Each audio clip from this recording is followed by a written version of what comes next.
Palma Frakul Kullo Jalali Kifti Kenya Marami Undo Kenya Walinato Ma Wamba yetu jira wante ifechura kana sana jinniyo namni tokko mo ba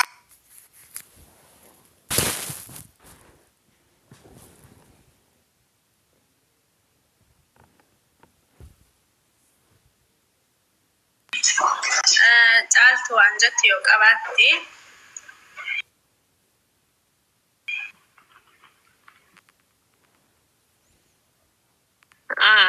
an kan jedhu yaa'udha shiradha wanti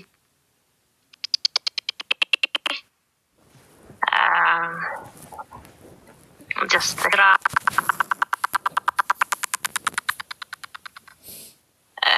deeme itu shira miti ta'e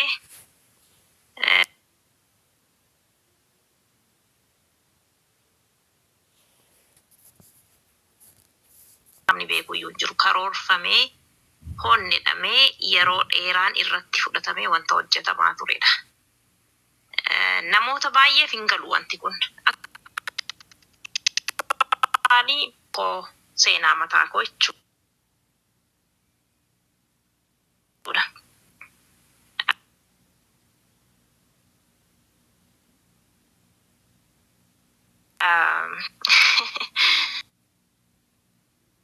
Anatu kana dura just boyfriendin ko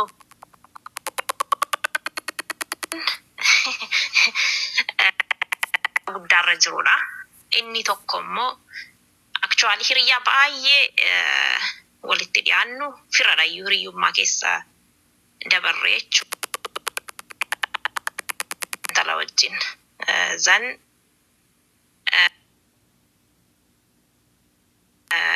na bira teessiyyuu turte yeroo muraasaaf jechuudha. Mana koo teessii turte. Achi maaltu ta'e mucaan boyfriendiin koo kun akka dhufuu akka baay'ee wal jaallannu waan argee beekti. Achi booddee gurbaan kan biraan immoo jira. Inni immoo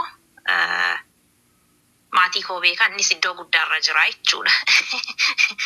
Lamaan iddoo gurguddaarra jiru ijoolleen. Na isa kana wajjin baay'ee wal jaallannaa walitti dhiyaannaa. Inni sun immoo even hiriyaa obboleessa kooti. Obboleessa koo wajjin nama barateedha. Nama baay'ee maatii koo beekudha. Akkoo koo faa harkatti nama guddateedha waan argedha. Booda achi intalli isheen kun honnettee mucaan inni kun yeroo dhufu hin boossi siqsiqqettee jechuudha. Achi maal taatee boosse yeroo hin jedhuun bakka mucaama kana hin jibbeetti. Maaliif namni akkasitti nama jibba maal taateetudha. Mana koo hin dhufiini. Isheen akkas ijaasi jibbiteef hiriyaa koo baay'een jaalladhudha.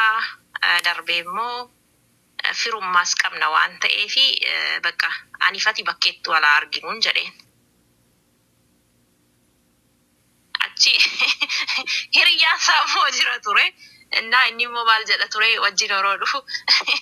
No, intalli kun shira ta'e hojjechaa jirti. Way jaallattee way wanta biraa tokkotu jira. Jedhee otuutti ka'ee jechuudha hiriyyaan isaa immoo. Ta'e akkuma jedhame achi mucaa inni kan biraan inni yaa'u maatii sirriitti beeku sun jira. Inni immoo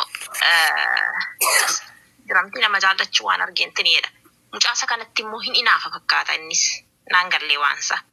Achi dhumarratti shira qopheessite jechuudha intalli kun honnettee fuma ishee. Eenyu wajjin taatee shira qopheessiti?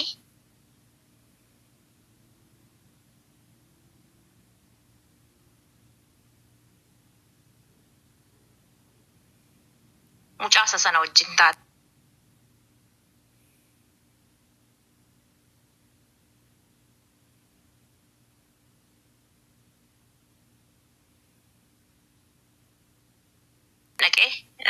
Konkolaataa keessaan bu'ee gaafan bu'u gurbaasa sanatti immoo dursitee ilaali inni siin jedhe isa wajjin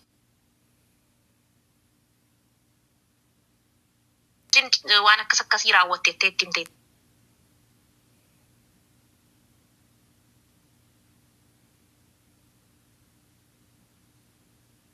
takkaasheen gurbaa hiriyaa kootti jechuudha.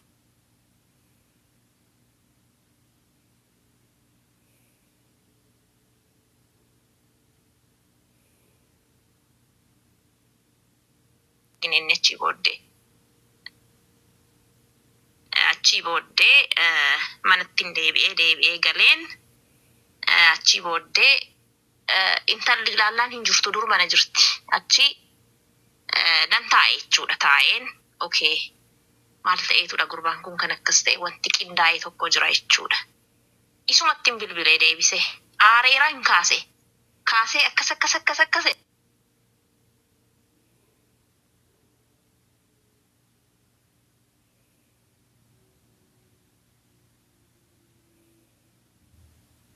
Sababiinsa wanti tokko yoo ta'e yaa'u seera kan hordofuuf jechuudha. Seeratti bilbileen beeksise achis teeppiin kun itti aanu intalatti hin bilbilee jechuudha.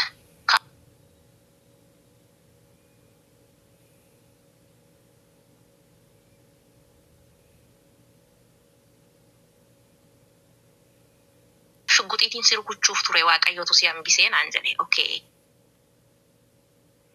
Akkasidhaa dubbiin maaliif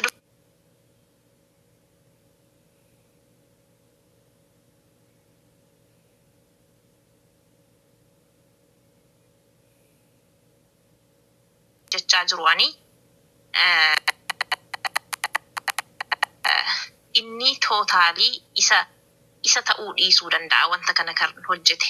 Shirri garuu jira. Shirichi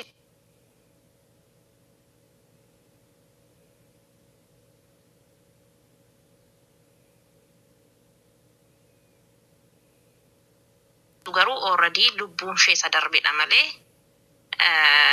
anamma lubbuun intala kanaa darbuutti baay'ee gaddeera. Sanatu nama gaddisiisa malee shirri hojjetame sun tokko lamaan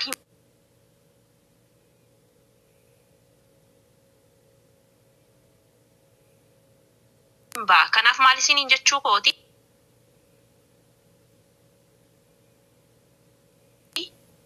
yeroo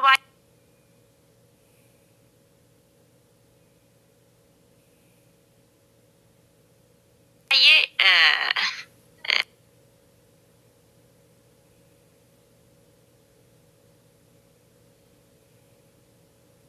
shiroonni hojjetamu.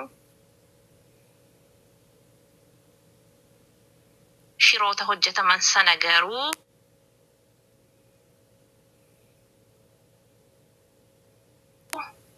namoonni baay'een hin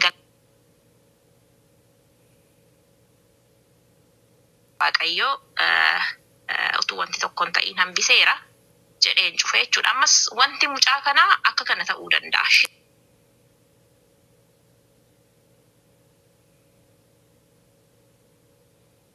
Jiratu jira. Kanaafi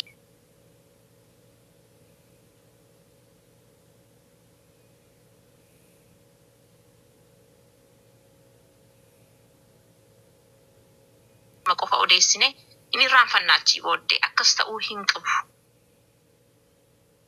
Kana ta'uu hin qabu. Tokko sana inni lammaffaan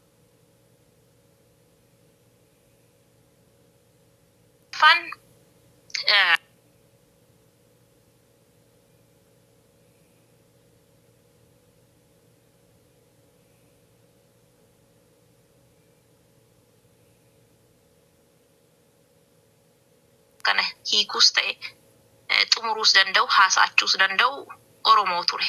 Amma garuu okay isheen tokko duutee fituu gaddaa jirru innoo itti dabalamee du'uu qaba.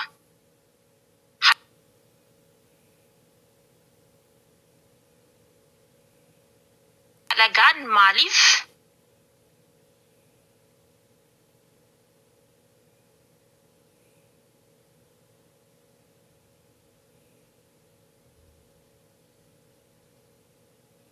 social media irratti yeroo argu hagam moraaliin isaa tuqamamees maaliif sanarratti yaaduu dadhabe Oromoon jaroota kanaan no dhaabbadhaa godhes gochuu baates isiniin wanti isin gashuu hin jiru isin diina Oromooti malee warra Oromoo jaallatu miti warra Oromoo balleessaa jirudha malee kanaaf dhaabbadhaa jechuu maaliif dadhabe Oromoon maaliif isaan bira seenee maaliif yeroo isaan waan barbaadan odeessan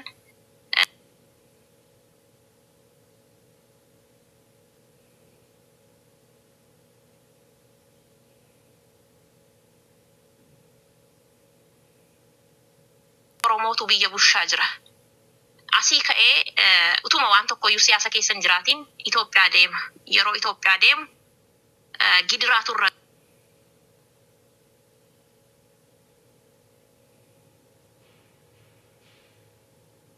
gaa jira. Amma fakkeenyaaf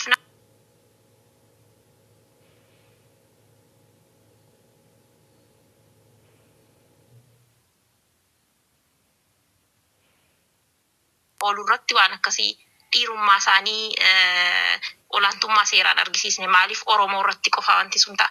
Okay, asiin halagaanis Oromoo irratti duulaa, Oromoonis Oromoo irratti duulaa. So wantichi naagalaa hin jiru kanaaf Oromoon akka Oromootti warreen sobanii Oromoo fakkaatanis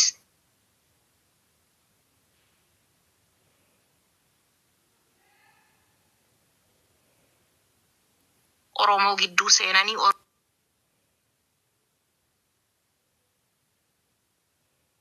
Oromoo diigan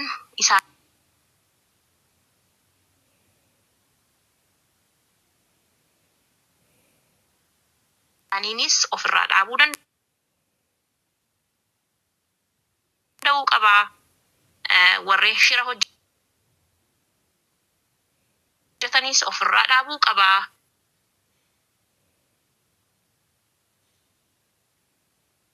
Darbee immoo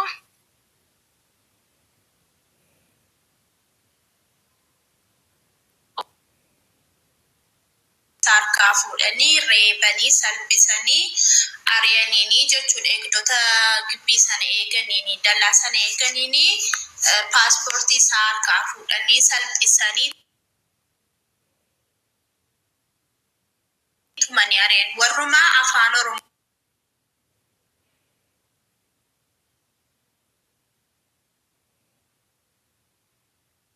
Mo'aasaantu.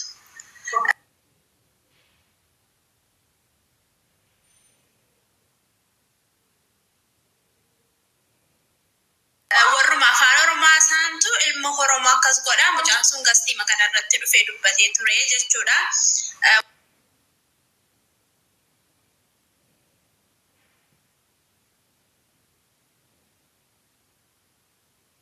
Warra isaanii irraa caalaa hoteela irraa kaffalanii iddoo gaarii kakkaa'anii deemuu rakkoodha. Na akkasii namni biraanii abdii maalitti fufe?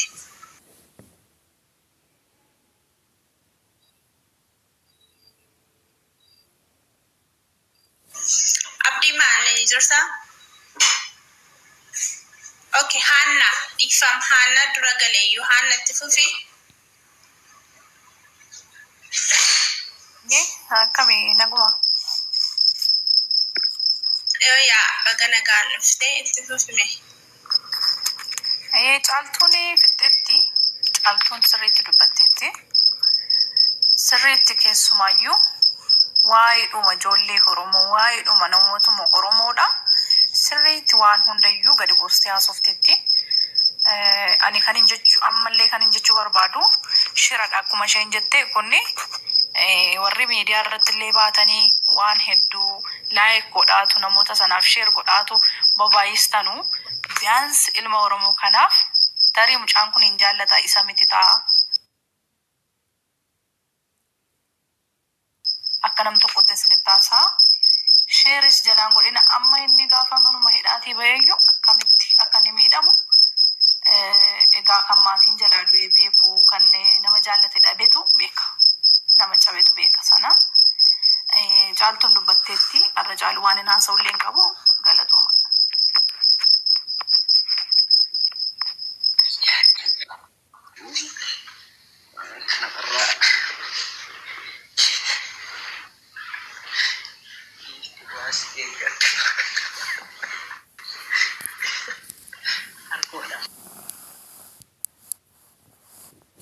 Ayee galatooma roban hin jirtu abdii itti fufi abdii. Abet akkam jirtan?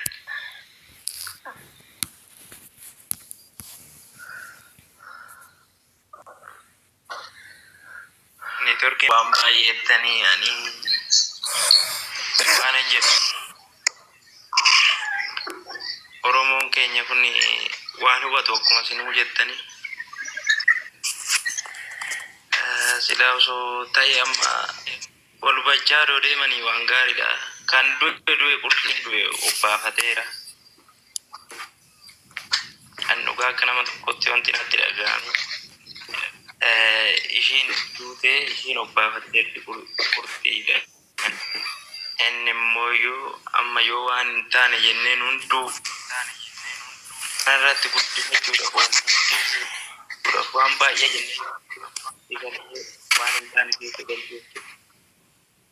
Kanaafuu hospitaalaa deemnee waan baay'ee gaarii natti fakkaata. Kanaaf waan baay'ee isinuu jettanii Oromoo koo waan baay'ee waan an dubbadhu hin qabu.